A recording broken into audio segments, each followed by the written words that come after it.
मीना श्रीवास्तव ने लिखा है,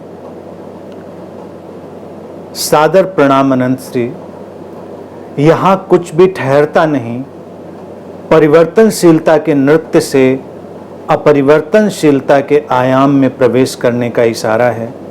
आपने बहुत सुंदर बात कही, अहोभाव। निश्चित ही मीना, जीवन में इस बात को देख लेना कि यहाँ कुछ भी ठहरता नहीं, अपरिवर्तनशीलता के आयाम में प्रवेश है और जीवन की गहरी से गहरी शांति में प्रवेश है।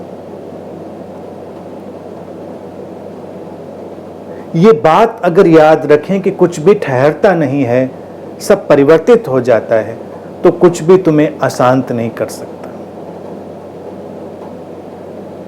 तुमने भी सुनी होगी एक प्रसिद्ध कथा एक जैन फकीर की। कहते हैं कि वो बहुत प्रसन्न रहता था, बहुत शांत। तो जो राजा था वहां का, उसने उससे पूछा कि भाई क्या राज है आपके इस प्रसन्नता का, शांति का। तो उसने कहा कि ठीक है, मैं तुमको बताऊंगा, कुछ दिन इंतजार करो, ध्यान करो।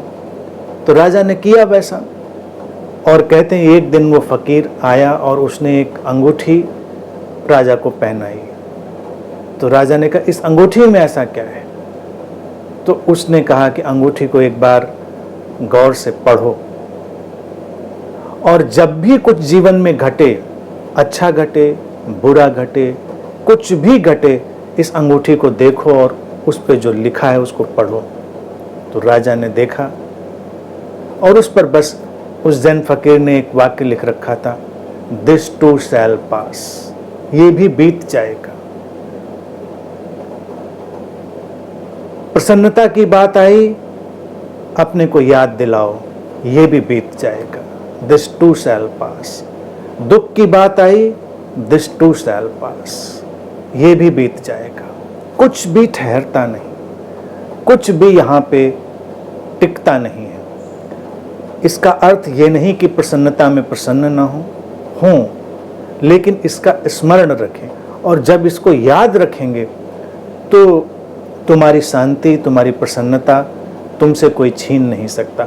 अभी समस्या क्या है, प्रसन्नता आती है तो हम उसको पकड़ कर रख लेना चाहते हैं, अप्रसन्नता आती है, दुख आता है तो हम उसको धक्का देकर बाहर भगाना चाहते हैं।